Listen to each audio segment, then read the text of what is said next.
In a world with entirely too many shows about cars, this is another pointless automotive podcast. Oh man, and then I guess all of our notes were lost in a horrible industrial I accident, know. guys. So Speaking of which, it was have you ever seen there's a thing, and let's just dive into nonsense because that's what this episode is going that's to be about. a The banquet of podcast is called nonsense. Another Pointless Automotive Podcast, and I think we're really truly going to test the boundaries of that, both in how pointless we can be and how maybe about automobiles this episode is going to be.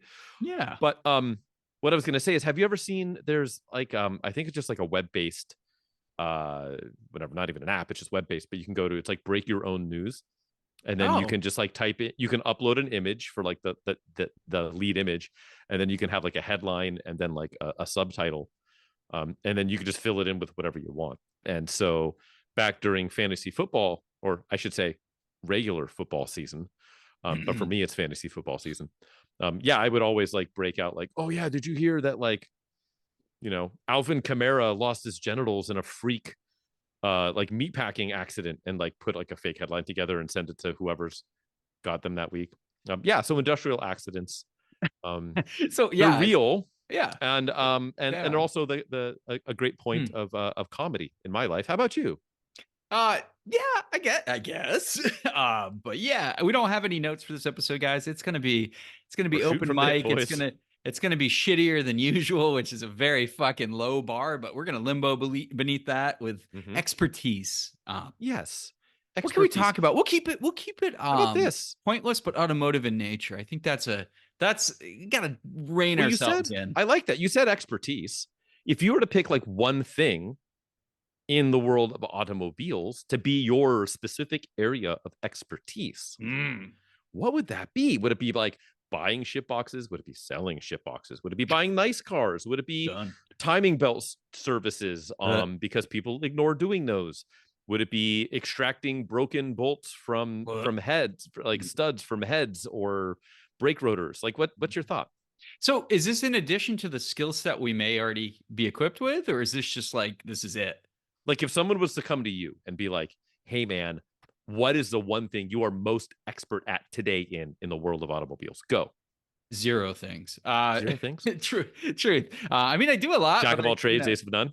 Sometimes I'm in the middle of doing like a involved timing belt job, and I do a lot of shit. Right? I get pretty dirty. I think it's fair to say. But I also 2 R's have, even. yeah, I have imposter syndrome too, because I guess I'm just really humble at the core, and I'm not formally trained. Take that as you will. But I'm not scared of any job. But at the same vein, like I still have that. Like honestly, in all my humility, I have imposter syndrome. I take these cars apart like it's going out of style. I'm like, hey, I've never touched that BMW before, but here's how you do this timing belt job. Yeah. I don't know. It's just, for me, I don't think I'm an expert at anything, but what I'd like to be, if I had like, if this granted me the power, I'm going to twist it up a little bit. I wish I was better at body work, Frank. Body work kind of like, it's a fine skill and it mesmerizes me. Like I do minor shit and sometimes it comes out, I'm like, holy shit, that's good. Most of the time, I'm like, yeah, that's passable. But yeah, that's a C minus, but hey, yeah. I respect that art. And like when I watch like PDR videos online or like full restorations of body, the detail is like what really drives me. I wish I could have that skill set. I wish I could have that kind of power. That's what I'd want for my superpower. I think if I owned a body shop, I would have the song Body Shop by Sam Smith playing in it, not just to the customers, but for the techs while they're working in the shop and in the paint shop and spraying in the paint booth and all the things. Oh, hell detail yeah. bay, just on loop though. And I would probably get, I mean, if you own a business, is that same as like, I guess you'd get assassinated, but like, I think your crew would take you out. But I think it would be interesting. Just I think it's called mutiny. Mutiny is the word you were looking mutiny. for. Yes. Yeah. Yes. Mutiny. Mutinistic. But yeah, I would do that. But no, that I agree. I think that would be killer. Or just straight, specifically metalwork, like cutting out rust and rust repair would be pretty incredible. Just to just have that as a skill set. I know it's not that easy, and especially in today's world where so much stuff is aluminum and having to do aluminum repair. But yeah, same with PDR. Like PDR sick. Dude, shout out to my good homie Steve of East Bay Dents. Yes, sir. I know he's done some work for you. I've known him for, I don't know, 20 something years. And it's funny. So he's got the perfect demeanor for it. And it's not something I certainly have, but um, he's an absolute freak level perfectionist, which is like prime if you're a PDR guy. You gotta be, yeah. And so he's really good. But yeah, that's a pretty expert level thing. I don't know if I was to pick one thing for me. I mean, I don't know. I'm good at taking pictures of cars. I don't know if that's automotive. That's automotive world adjacent, I suppose. Of course, yeah. You know what is really funny? If you were to ask, like, I don't know, most people that I know that aren't in the car world, they'll be like, Frank knows everything about cars. He's a savant. And then like when I'm up again, when you're talking imposter syndrome, then I'm up like amongst automotive car world peers, right? And I'm like deeply into the world of mere mortals. Like I'm like it's we play our quiz game, and we bat over 500, I think. But we know some shit. Yeah, it's fair to say. Yeah, but like when it's just other car people, like when we do various events, or when I'm working in the space or whatever, and we're talking with other dyed-in-the-wool car idiots, as I like to call them, like ourselves, totally mid-range. It's like going from single A baseball to the big leagues. It's like, holy shit, like so many people know like individual part numbers for cars I've never even heard of. But yeah. And meanwhile, like farm league baseball, where your coach is underhand pitching you, and then all of a sudden you get to little league and people are beaning the shit out of you. Some kids just letting it loose. Yeah. Oh boy. Yeah, expertise. It's an interesting thing. Question. And I don't know. Do you have a question on the fly here, or not even questions? I mean, we're just genuinely shooting from the hip here, because of busy lives and apathy. You know what? I really wish I could call timeout for everything in my life right now for like 6 months and just straight up nose to the grindstone, just knock out some projects, because I'm, like you said, we're pretty busy guys. I got a lot of stuff going on in my personal life, and there's got to be houses sold, like houses purchased, a baby somewhere. There's a baby somewhere. Where is it? I don't know. I haven't seen it. I think Rosemary has it. But Red rum. Too soon. Yeah. But there's as long as Diddy doesn't have it, you're good. Oh God, diddles. Exactly. Too soon.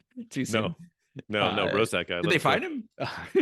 I don't know. I know his plane was on the lam for a while. Like I'm assuming just like jet setting over like the Bermuda Triangle with evidence. It's like getting shoved out of an emergency hatch. But burn you were saying on the plane. Yeah. Yes. So if I could do that, if I could pause and get that timeout, man, and just grind out projects, because when I get very little time, and I appreciate every minute I get. Like I'm super thankful I have, a partner in crime that lets me do that kind of stuff. I work a very busy schedule, but like it feels like work again. It feels like work to like get home and do a little body work. It does, and that I'm very much in the same boat too. But that's painful, Frank. It sucks. I make content out of this stuff, so, and I'm passionate about it, and I love making my content. And I feel like sometimes it shows through. It's like Chadwick's just fucking upset, and he's like taking it out on the viewers, right? Yes. Like I'm like, damn the viewers. If you have to do this shit, you got to sand forever. Don't forget to fucking prep it because the primer won't stick. This bullshit. Fuck my life. Thanks, Dad. Finish it. Nah, just hit it with some 180 grit and spray and pray. Sanding marks be damned. But like orange peel will stand the test of time. Don't worry about it. Go. But do you remember? Do you remember? And those listening along at home, perhaps you remember when we started this humble podcast. Both you and I had no day jobs. I know. Do you remember those days? I did. When this is like a dream. Exactly. And this is not to complain, because we are both employed in a time where the economy's not completely in the shitter, but like it's not 2008, but there's people that don't have jobs. And that's absolutely here. I enjoy my job. You enjoy your job. Everything's great. But that was a time when you and I both had far more time to work on cars. And this is, I think, part of why you and I are both, it was easier to have double-digit cars when there wasn't 40, 50, 60 hours a week dedicated towards work. Yeah. Let alone, like, as you said, you just had a freaking baby. And there's houses and juggling, and there's all this stuff, right? Yeah. And so it goes to show you when there's people that have like quote unquote car collections. It's like we have car collections, but in the grand scheme of cars, they're like absolute lowest level dollar store dog shit collections. Yeah. But like it's funny, like when people consume automotive media, whether it's podcasts or whether it's, YouTube or whatever, and it's like, oh yeah, this so and so has, like Hoovie's got 32 cars, or like, this other YouTuber has whatever, and now his collection's mildly dog shit like ours, but he's got like a Diablo and shit. But what I'm saying is, like, there's a certain level of unrelatability there Sure. Yeah. that, like, even to us now, we're really both having the crunch of, dude, this is beyond untenable. And it has been for a while, but now that we're like really grinding through the rest of our lives, and not grinding through it again, I'm using words that are probably inappropriate for what I'm talking about, but like, you have to sell a shit ton of cars to just like get to a base level of sustainability. I have to do the same. Yeah. And so, yeah, when you hear this, it's like, oh, I've got my 12th car and it's in the shop, and they're all deep into the six figures. It's hard to relate to that. And it's hard to, in some regards, it's hard to relate to having, like, when we were in our no day jobless era and having all these cars and tinkering with them, which was fun and it was great. Super fun. And cheap living with cheap cars is a good time, but it's a great time. It's really making me appreciate getting back to brass tacks of, like, let's deeply thin the herd. I don't have time to deal with one car, let alone 12. That's what it is. So yeah, new appreciation to the 1 or 2 car solution. I'll put it that way. I'm with it. And like I said, like, and it kind of echoes what you just said, is I romanticize and I like to follow these guys that have one car. They have one project car, and all they do is perfect that project car, and everything is about the project car. And I fucking dream about that life. And that's what I want to do. I have a grand scheme, obviously, and I love all the cars that are passed through my hands, and I really do. And I still care about them, but I have too much on the plate at once. So it's hard to put that kind of love into a project. I think I just want to, like, get through what I have now, get sustainable, do the big stuff in life I need to do, and then take on that one passionate project car, maybe something a little nicer than I'm used to, or something even crazier than I'm used to, and just focus on that. And that's what I'm fantasizing about that, Yeah, I mean, part of me wants to get back to like one quote unquote brass tacks. Yeah. And have one that's just like maybe a fun car that I know I'm going to have it for maybe a year, and spend some time with it, buy it right, sell it, hopefully make straight up just beer money, like nothing crazy, but have some fun with it, and have that cycle ability, which I can't do now. I cannot justify bringing something home, right? It's just impossible. And then maybe like another project, but I've got projects now, and so it's one of those things where one like more grand schemey project, one more interesting thing, and then have another one extra space where, like, hey, I can buy this on a whim, I can have it for a little bit, I can sell it, make $800 or something on it, like not huge money, and then just like do one of those a year, or maybe 2 if I'm really feeling froggy. But like, I sent you a text message to that Saab the other night. What a car that was. San Francisco, a Saab 9.5.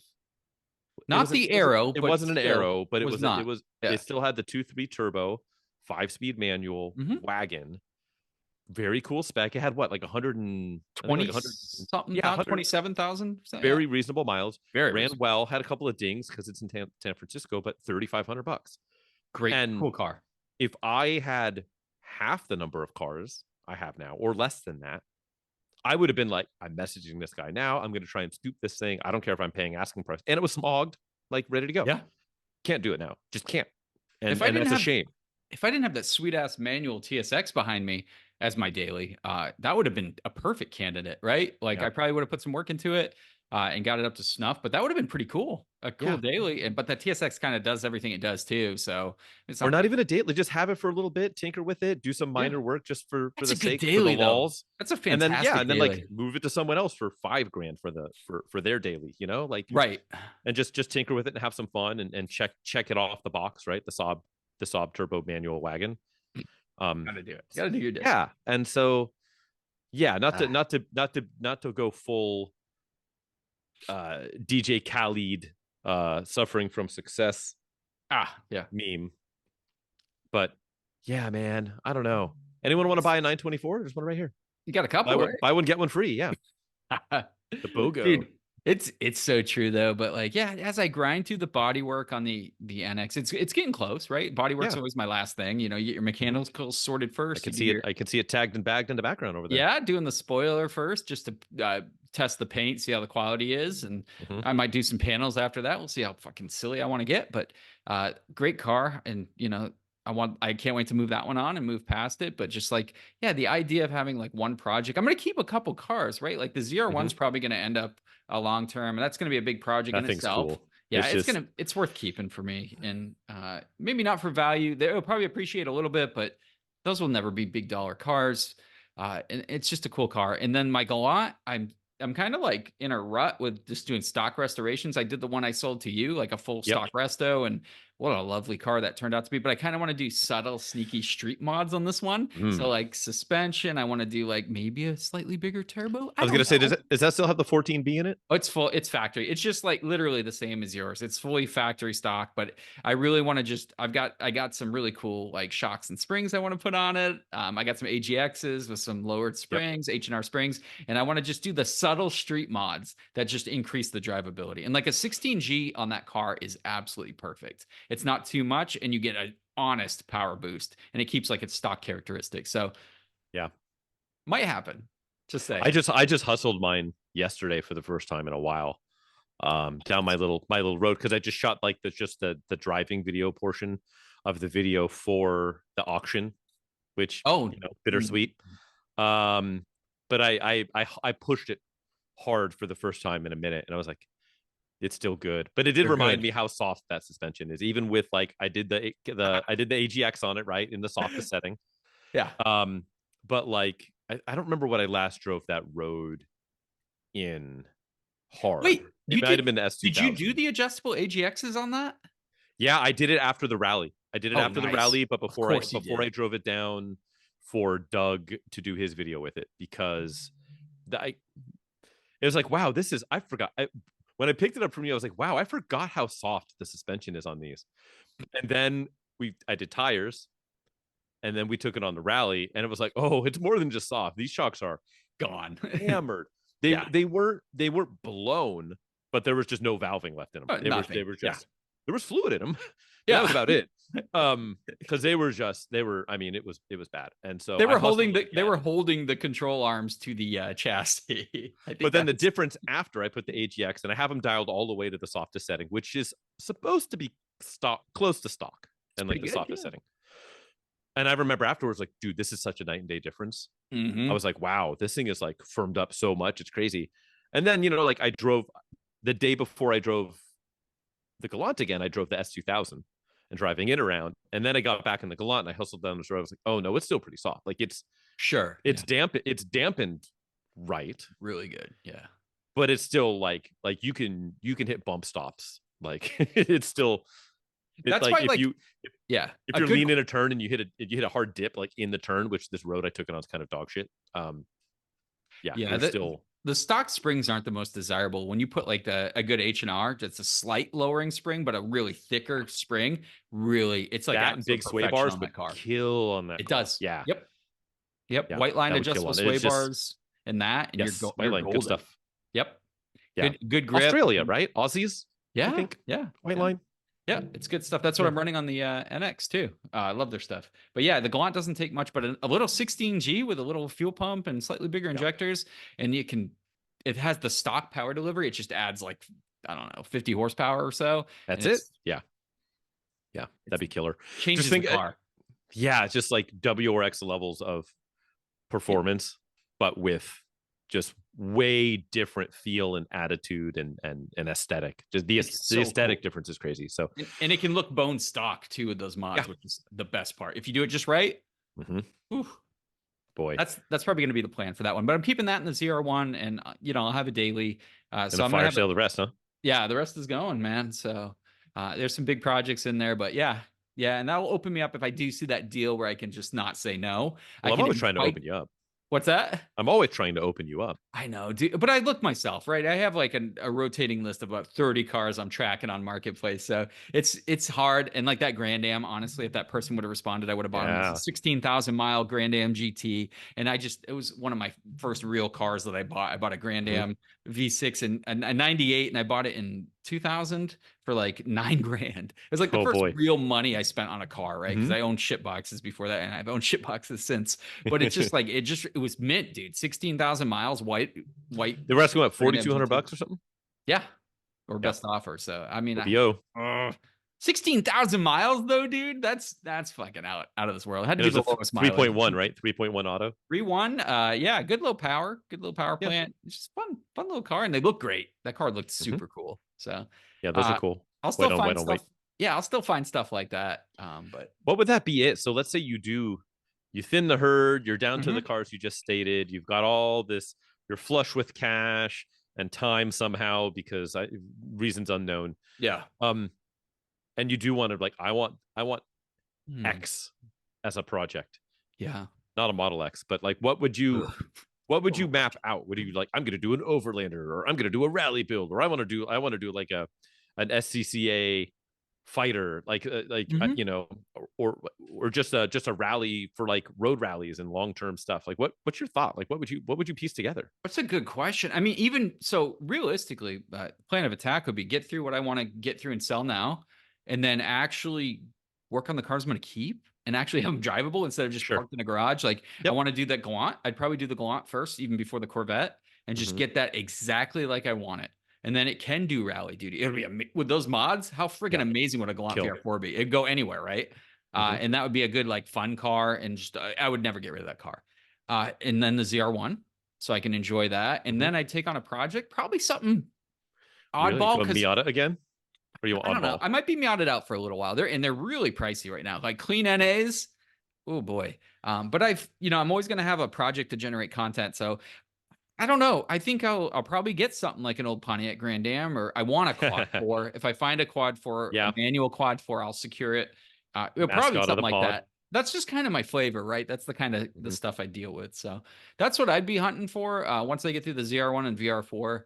But how about you, man? What do you after you I've get been through? I know you got a Colorado herd, but Yeah, what are you let's say thinking, man? if it was like snap my fingers and I get my current fleet down to what I want it to be, Sure. whatever that looks like, and everything is appropriately functional, right? And I say, okay, I want to do this. I really, really like the idea of, and I think I've talked about doing something similar in the past with one of the cars, like the 924, Mm. where I bought like a lift kit for it and stuff. I Ah, don't I don't want to do a quote unquote overland build. I don't mm. want to do, put a lift kit and chunky tires on, say, this 924 behind me. But I do like the idea of some sort of interesting like hatchback or coupe with like a lift back similar to like a 924 or similar to like the 84 Supra, where I can effectively make it like a two-seater and kind of like turn the hatchbacky area into like a car camping type thing, like hustle drive it on Mm. good, like say Pilot Sport all seasons, Yep. and just have fun like running it up and down Highway 1. And then like it's like me and the kid, right? And there's like, hey, like let's just pull off to the side of the highway here and like semi pop the hatch with like a canvas surround and push the front seats all the way forward and fold down the rear seats and make like a sleeping platform and just have like a mostly on road. Because here's the thing, like I feel like most people that do the overland build really, if they're honest with themselves, 80% of them 100% of the time don't do anything more than a gravel road. Mm-hmm. Yeah. And the remaining 20% will do only more than that, like 10% of the time. And so Sure. That's fair. you can do that in a mostly stock car, right? Stock, I don't lower it, but then you can also like hustle it down a twisty road and like have fun on roads. And I think that's a more appropriate thing. How about And like I'd like a to build something like a that. Like Starion or Conquest would yes, be, yeah, yeah, that's right there. something like that, like that Yep. same size where it's in that same era, right? Where it's got a Mhm. little element of danger as far as like not like It's a crash lot of structure, element of danger. but like, oh, my shit broke down like on a on Highway 1 in Mendocino County, and like this is no Mhm. one's gonna die, right? But like And so do something like that where you can go car camping in it. You That'd can be sweet. hustle it down a road, and then like just sleep in the back. Like me and the kid can just sleep in the back and have some fishing gear in there and like go fishing or like just go hiking or whatever. Heck yeah. Out of like a 80s or 90s sports car seems really eminently dope. Or maybe even a wagon. Like wagon would be ideal. There's just Hell yeah. it's hard to find. But yeah, like I think that would be fun. That's something I'd like to put together. That 9.5 could have got the job done for you, man. Could have been. Lift that bad Could boy have up. been. Yeah, I don't. Yeah, right. Lifted 9.5. Just, but like I don't. I like. I part of me, while that I do, yeah, like a wagon would be dope. Part of me really yearns for something like a coupe, like a rear drive Celica, or yeah, like a Starion. Dude, Conquest, I don't know, man. StarQuest, a 944, 968. Stanza wagon, man. Come on. Like, how sick would a Stanza lifted wagon with all-terrain tires on it? You know what it would be to do like the Mitsubishi RVR or Chariot. Space gear. Like, yeah, JDM. It's like your Eagle Summit, but with 4G63 and all-wheel drive, and it's wild. Like, that would be something like that, where kind of do the overlanding thing, but without like I'm not gonna go ford a river. Like, let's come on, like until you do, until I do. And guess what? If that day comes, and like, okay, so be it. Like, I'm not gonna need a snorkel like every Tacoma that you see in a mall parking lot. Like, I just, I'm not gonna do the rooftop tent thing. We don't want to drive down a twisty road. I don't want to rolling down a mountain because I put 800 pounds on the freaking roof. Right, just get a Conquest and get one of those little ladders on the back, like the Forerunner guys. You widow ladder. Yes. To get on the roof. Yeah, it's at like a 60-degree angle. It's like almost completely horizontal coming off the back. Right. It's like 3 steps. Or like, how sick would that be in like a Fox body Mustang? Like you like semi pop the hatch, and that's like your pop top sleep area, like like a pop top on a Westie. How about this, man? The Starion, you know how they have the louvered rear windshield glass covers? Just make that the ladder. Just like put a reinforced one, so it looks like the hood or the louvers, but it's functional. Louver ladder. Yeah, so I think that would be in order, because the more and to kind of circle all the way back to how we started on this. It's not even a tangent because we have no topic today, but correct. How we started down this path of we have too many cars and not enough time. Having something that you can just straight up use, and I mean like use like sleep in it, use. So I think that's the goal, is make something that's like eminently usable. You get a rock chip, don't care, whatever, like just go, just freaking go, let's go. I like it, man. I think we'll get there eventually. We don't have a choice. In my case, I don't have a choice. I have to get this shit finished. But I think we'll get there, man. I think it was kind of fun to cut loose this episode. And do you have any parting shots before we move on to our aptly named Automotive Print Ad Quiz Game Show? Ooh, boy. Because I got a good one for you, man. It's I'm kind of juiced. I don't know how to rate this one, but we'll see. It's going to be a little tough. Maybe I'll rate. Okay, so it's what, like a 7.5 on the Richter scale? Yeah, this could be a solid 7.5. Yeah. Yeah, I would do anything to be a solid 7 or 7.5. Anyways, I'm ready. If you're playing along at home, please do take notes if you wish. Man. I will. What we are doing here today is Chadwick is going to find a print ad out of a magazine, a periodical, maybe a newspaper. I don't know. Why not? I don't know. But he's going to find it, and he's going to read it. All the type copy out of this advertisement.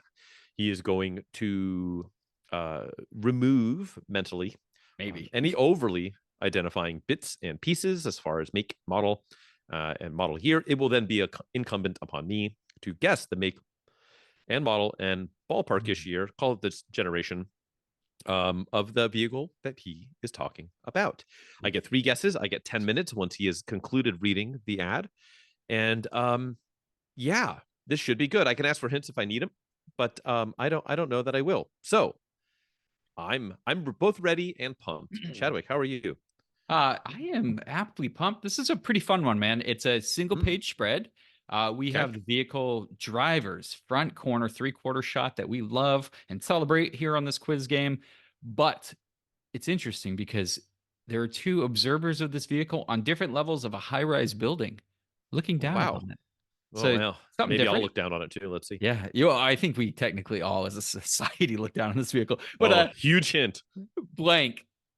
Here's the tagline at the top. The shape that's attracting so much attention is actually purely practical. Ford Taurus, final answer. Would it be? How practical. And who would say attracting so much attention? Well, Blank's sophisticated shape is unmistakable and remarkably efficient. It actually helps the car hold the road. Industry term. Sure. As you'd expect, grounded to the ground. Blank has excellent road manners with front wheel drive, a 3.0 liter multi port fuel injected V6, and 4-wheel independent suspension. On the inside, Blank is exceptionally roomy with space for up to 6 adults and 18.5 cubic feet of luggage. I think that's French. And Blank is protected by a 3-year unlimited mileage powertrain warranty. Bullshit. There's an asterisk right there. $100 deductible applies after 12,000 miles. Asked to see the limited warranty. After 12,000 miles? Correct. So 3 years, 12,000 miles. Okay. Correct. Fair, Or whatever. you pay the $100 deductible. Playing a 4,000 mile a year car. Who'd have guessed a car that looks this sophisticated would turn out to be so practical? Frank? Golly. What's this car getting on this attraction that's purely practical? I got 10 minutes on the clock. Purely practical, allegedly, but drawing attention. Fuel injected 3-liter V6 could be almost any manufacturer in the history of the automobile. Independent front and rear. Yep. All 4-wheel independent. It didn't really say anything as far as price point. Did not. You know, no hints on where it is in the marketplace. I didn't hear anything about transmission. The only technical specs I've got is 3-liter fuel injected V6. And there was no cams, no valves, nothing to work on there. And the fact that it's got a bench seat potentially. Front wheel drive as well. And front drive, yeah. This could be almost any manufacturer in the 80s or 90s. I didn't have any shout out about ABS, which is mildly unusual for a car like this. Practical shape. Boy, for some reason, I don't know, man. This does not sound like a GM product. Because you had the 3800, you had the 3.1, you had the 3.4, you had the 3.5. Doesn't sound, and the 2.8. So I'm gonna draw a line through GM. This could be a Ford product. You have the Vulcan V6, which is a 3-liter. I think was it the Vulcan was the 3-liter and the Essex was the 3.8, or am I mixing and matching? I don't remember, but you might be right there. Sure isn't a Windsor, I'll tell you that much. Does not. No. The Buttress of Windsor. I'm gonna go, just to take a stab here. They're talking about sophistication. I'm gonna say this is a God. The thing that's throwing me off is they're not talking about any sort of like safety features. No, they're not talking about ABS. They're not talking about airbags. They're not talking about disc brakes or anything like that. Fuel injection was mentioned, so this was still that was still vaguely relevant, right? So this makes me think it's 80s. I'm gonna say this is a 19, and the fact that they're talking about like its shape, it's got a bench seat, sophisticated. I'm gonna call this a 1986 Mercury Sable sedan. Final answer, Bob. The 1986 Mercury Sable. The shape that's attracting much attention, it's actually purely practical. Golly. All right. Okay. One shot, one kill, man. Good job. Yeah, it felt but that's what threw me though. Was like in my head I was like I thought it was a later Sable, but they didn't like not mentioning any sort of safety equipment, but still mentioning ABS or sorry, fuel injection. The bench seat is what we gave it away because obviously we could be talking Taurus, right? Which was the biggest selling thing in 1986. And could you not get a bench in a Taurus in 86? I think they were all 2-seaters, man. Like the show, remember the show was a 2-bucket seat ordeal. I don't know if you could get a bench seat in that. I don't know. I don't like think you could. Maybe the wagon, but I don't know if the sedan did offer a bench seat. I don't know if it did. You see, the reason I went Sable and not Taurus, even though I immediately called out 4 doors, was so 2 things. Taurus versus Sable. I thought that immediately because we're looking down on it, but we shouldn't because when that thing rolled out, the shape of it was a huge thing. The way it was contoured, the way you had the roundiness of it, the way you had the like where the tops of the doors kind of rolled over and like met the windshield, and a lot flush headlights, headlights, semi-hidden wipers. A lot of stuff on that car was incredibly unique and semi-revolutionary at the time. And so, that the whole shape and the practicality of its shape, and telling people, no, we just didn't do this because it's like taking the anti-Cybertruck approach. It's like, no, we didn't do this just to be shocking. We did this to like because it's better, and here's why. But because they went sophistication, I was like, this is going to be Sable. They're doing the sophistication play. Right. And it's funny you mentioned Cyber and Cybertruck. If you were a hybrid Cyber, if you were, you remember that? ASL? Skater Chick 69 wants the Cyber. Totally a dude. If lost my train of thought. If you were a cybernetic hybrid human robot law enforcement officer, would you not choose this car or something very similar to it to enforce crime? Yeah. Shoot people in the dick. I don't know. Yeah. That is for the uneducated. Just search up, go on the Google machine, and just search. I believe it's just called RoboCop : our version. Yep. Maybe it's Taylor's version. I don't know who made it. It could be Taylor's version. Yeah. But just watch and don't watch it in a public place. No. And if you're squeamish, really at any capacity. Watch it anyway. Yeah. Watch it. Just cut your teeth on it. Get the fuck over it. Let's go. Yeah, exactly. Rip that Band-Aid off.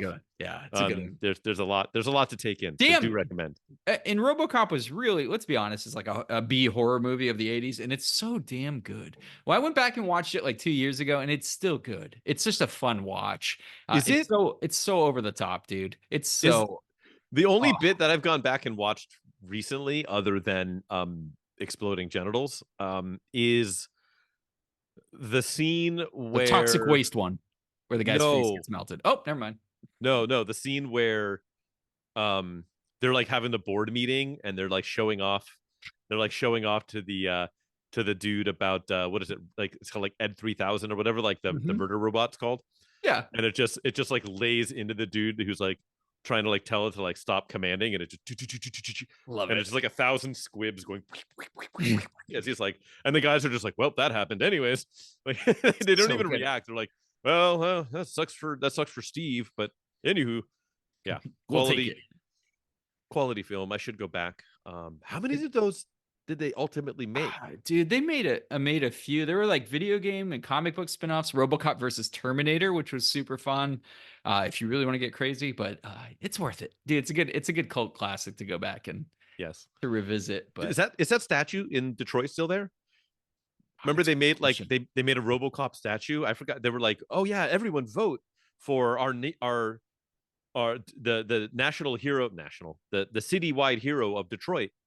And then everyone like voted, and the winning vote was RoboCop. And sure enough, the city went ahead and erected a RoboCop statue in Detroit. And if you go up to the statue and go, "I love you, RoboCop," he's like, "Call me Murphy." Exactly. Yes. Keeps it real.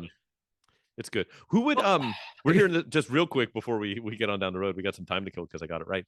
Not that much time though.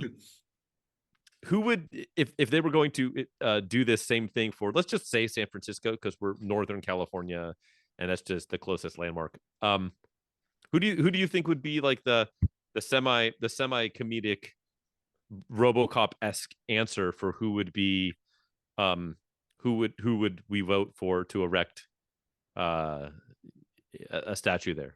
I don't know if I have anything that's safe for radio, dude. Could it be I don't know. Tom Hanks is pretty local. Could it just be like a Tom Hanks? I'd say maybe as- Robin Williams though, right? Like Robin. Yeah, you're Williams would right. be- I mean, yeah, we kind of renamed the play. tunnel north of the Golden Gate Bridge is now Robin Williams Tunnel. Sure. But yeah, he can do. But what it would be, you'd have to do him like as Mrs. like Doubtfire, Mrs. Doubtfire, or That's like it. Mork Yeah. from Mork and Mindy, or something. It'd have to be him Yeah. in some, or like pick his like worst possible role, like Patch Adams or the bad guy from 1 Hour Photo. Like it just has to be. Dude. That movie was so good, by the way. Yeah, he So played a fucking very creepy, excellent creep. dude. Yeah. Yeah, that's good. Speaking of Criminals. creeps, Good Will but, Hunting. Good Will Hunting was his best role, by the way. that's true. It's when my brother got married.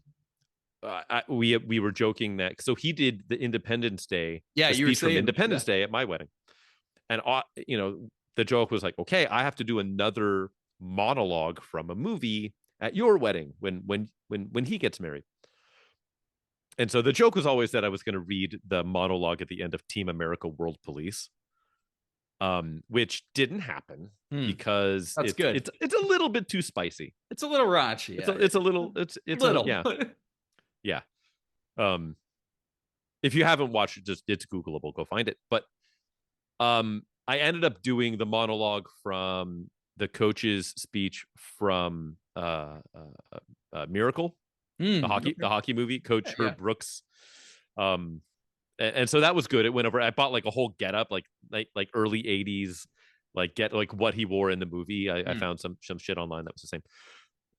But I thought about the monologue that Robin Williams does in Good Will Hunting, except it's brutally not good for a wedding.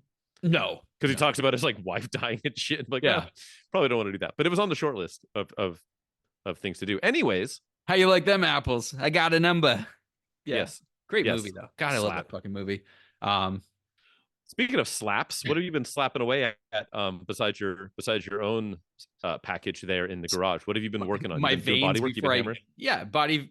before I mainline some PCP, which is Project Car Progress around these parts. Everybody, can you check PCP? You can do whatever the fuck you want. It's America, son. You can sound it. I don't care. We fought for that shit. So for PCP this month, week, whatever it is, increment, NX 2000, getting some body work done, dude. The wheels on this car, thank God they're the original OEMs. Kind of hard to come by if you can't even track them down if you didn't have them. But they were just, you could tell they've never been cleaned. If you ever see like an alloy wheel that's 30-something years old with like 200-something thousand miles, yeah, the brake dust has transformed it into a bronze wheel, basically. So there's two options: sand it down, respray, which is cool, but I didn't want to do that because I thought I could bring them back because they weren't like chipped up or, fucked up too bad. So I use a brass wire brush, which is a very soft metal, and I use engine degreaser, and it takes some time. You get some fume contact highs, so it works out for all parties. Yeah. But you basically just spray that on there and you keep working it. And you can, as long as you're not too aggressive, you can keep the original finish on your alloys. And I love doing that. The only thing is, dude, some of these had like the saw blade, edge where it had obviously ridden some curbs. And it's one of the hardest things to fix on wheels. But I bought some brand new kind of stone attachments for my Dremel 3000. And I was able to like just carefully grind it down. I didn't have to repaint or anything after. It kind of matched the alloy color. Sure. French, chef's kiss for that. It just French kiss. Yeah. French kiss the chef. That's how I tip at an Italian restaurant. That's right. F the chef. The only catch with these wheels, though, my friend, is the center whole hub section is covered, like where all the lug nuts are and everything, and it's recessed. So it's got this big plastic with a Nissan logo on it, and I'm like, oh, this is gonna suck. So it was all chipping off the clear coat. It's clear coat and paint, which is the worst thing ever to deal with. Because if you do not sand that perfectly clear, you know what it is. You put that paint on there, you're gonna see that line. Wherever that clear coat failed. So fully sanded them back down to that orange plastic color that everything is from the 80s and 90s. Primer, paint, clear, back to looking good. Dude, the wheels, again, such a big difference. French kiss the chef. That's our new saying. But it's huge difference. Fuck the chef. Yeah, dude, these for a car like this to make it really pop, wheels are everything, and bringing back the stalkers in factory condition. Yep. So worth the time, dude. It's actually, it sucks when you're doing it, but when you're done, you're like, you stand back. It's such a high yield of return on investment. Bring it back. And after all that degreaser and spray paint, it's just a high. Oh, you're fucked. You're fucked up. Yeah, It looks really good when the unicorn fights the dragon on top of the driver's rear exactly. wheel. And then you chase said dragon by pumping PCP. black tar directly into your veins. How Very about you, cool. man? What have you been up to? Well, by the time y'alls are listening to this podcast, my former daily driver, the Lexus LS 430, will be live for sale on Cars and Bids. Because Cool that's car. where I've chosen to sell it, and we'll be a couple of days into the auction by this point. And so prepped it for that. Part of that prep was letting you get some seat time in it, to make a video with it. But yeah, I mean, really, that was it. I was able to get the bumpers done, do the photo work with it, and bringing it to market. So we'll see what it does. How about this? Are you a you want to gamble lunch? Like, Oh, let me set an over under, and you get to say over or under. okay. Let's do it. So Yeah. for those who aren't completely aware of the car, you can play along at home. Yeah. 2006 Lexus LS 430, 66,000, call it 66,500. Yeah. 66,000 miles and change. It has had one timing belt water pump service at 40 something, I think 46,000 miles, roughly 10 years ago. So take that with a grain of salt. Yep. Tires are acceptable. They're not great. They're not new. I think they're end of 2018 on the date code. So those are do them this upcoming year. Presents well. It is certainly not perfect. There's a light scraping down the passenger side. Some chipped up paint on the right front fender and the right front door. Interior's very good. I wouldn't call it excellent, but it is very good. Pretty damn close to excellent. Yeah, mechanically it drives excellently. It has the modern luxury package. It is in, God, what's it called? I keep calling it Brookwood brown, but it's not that. It's a metallic brown over ivory. Super nice. Five spoke wheels that are relatively, they're pretty curved up. They're jacked. What if I set the over under at $13,750? Dude. You taking the over or are you taking the under? I'm letting it rip no reserve. It could sell for $1. It won't. You split my, like right where I want it. 12 and 15 is what I originally said. In my head, I was going to say 1350. God, I was like, oh, that's too, I think this is tough because the mileage is low. It does have some cosmetic blemishes, but I don't think that offsets low mileage in the maintenance. So it's an incredible 15-footer. Oh, ridiculous. Great color, great option. It's it is a later one, being an 06, which is a facelift last model. year, that generation. Highly desirable, the facelift ones. I don't know how the market is right. I don't know. Fuck. This is that. I think it's going to be right on that line. I think if I say over, it goes 13.5. Let's go under. Let's go just under your line. That's good because by default, I have to take the other side of that line, and I really don't want to take the under on my own car just for the sake of winning lunch. So, what is he hiding? Exactly. Yeah. I torpedo my own auction just so I can win lunch. I think it's close. I think that's the line I picked originally. I think that's it in my head, and I think after you drove it, I said I think it's going to go between 12 and 15. Yeah. So 13,750. You take the under. You take the low road. I'll take the high road. Hopefully it sells for 20. It won't, but hopefully it does. Yeah. And super nice. Yeah. What were your before we cut this thing loose, and not to scoop your own content because you made a review video of it. If you had to sum up the LS 430 in a single sentence, what's your takeaway? Someone says LS 430, tell me in a sentence. Yeah, so all my reviews, I call them experiences because I cover a lot of stuff. Like, a lot of people are just talking about the car driving around. I do some objective stuff, subjective stuff. I get pretty in there. But dude, honestly, the question I wanted to answer with the LS 430 is it the most perfect car ever? Like, just a car, just as a car, like in a vacuum? I I wanted to answer that question. I don't want to answer it now because I haven't released the video yet. Hopefully I can get it Don't scoop out. yourself. Yeah, I want to get it early this week. But, as a car, objectively, is it the most perfect? We'll leave it out there. But I don't want to say it.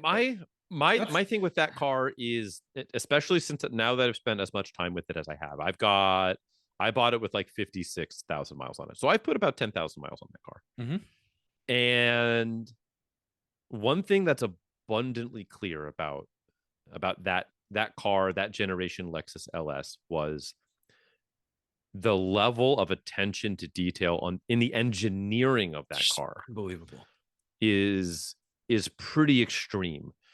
And I don't mean like, well, there's soft touch materials here and there. Like, that's fine. That's like Lexus. you can put soft touch. That's why the ES exists, right? Sure. Because it's a Camry, which is a well-engineered vehicle in itself, but it's got soft touch materials on it. The Cimarron had soft touch materials on it compared to a Cavalier, but the engineering wasn't there. This car, the way it drives, the way it corners a little bit better than it should, it rides a little bit better than it should, it brakes a little bit better than it should, it's quieter than it should be.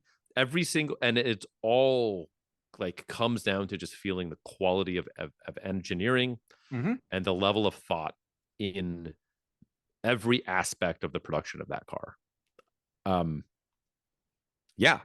so they gave a damn. You can tell it was like, this will be not just the Lexus flagship, but the flagship for Toyota Motor Corporation in that era.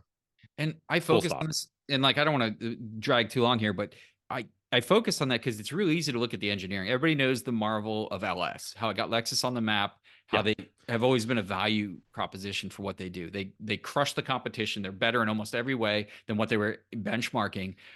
But you forget now the current price point, the value, what you get per buck is literally number one. It's the reason why it's a near perfect car. And I'm not going to say whether it is or not, is that price point. You can currently get one. We just talked about, dude, splitting 13,000 on a car with 66,000 miles that will run till 500K if you do time belt water pumps. Yeah. And we're not even talking about the fact that it's arguably the most reliable car in the history of the automobile. Like, it potentially is. Yeah. Yeah. And we're not talking about limping to 500. This will be the most comfortable, beautifully driving, good power, good handling, all the things. Damn it! Should I not sell it? Yeah. Should I not sell it?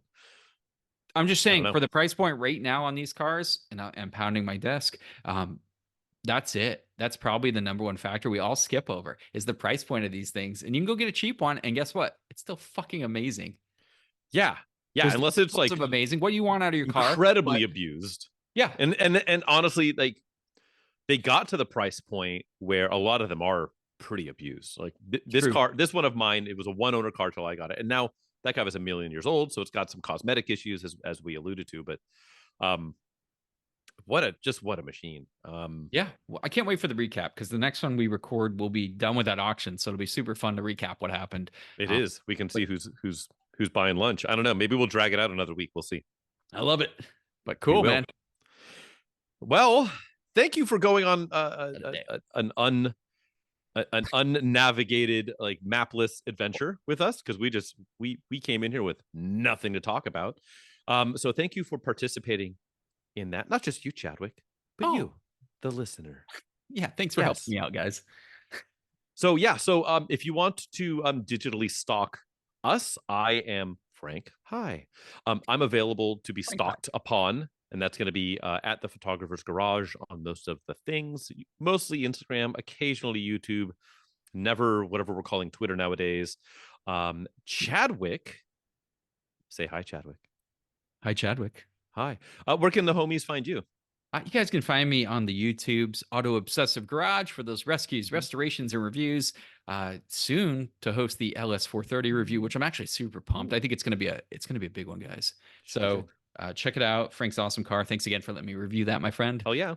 Such a cool car. But you check me out there doing that kind of work. Also, same name on Instagram. Not as much presence there, but doing that kind of shite. But again, guys, we really do thank you for stopping by this humble little podcast we have here. Another Pointless Automotive podcast. APA podcast is the street slang for that. But, listen. The Instagram handle, if you will. Yeah, check that out. YouTube as well. We do shoot a video component for every single one of our podcast episodes.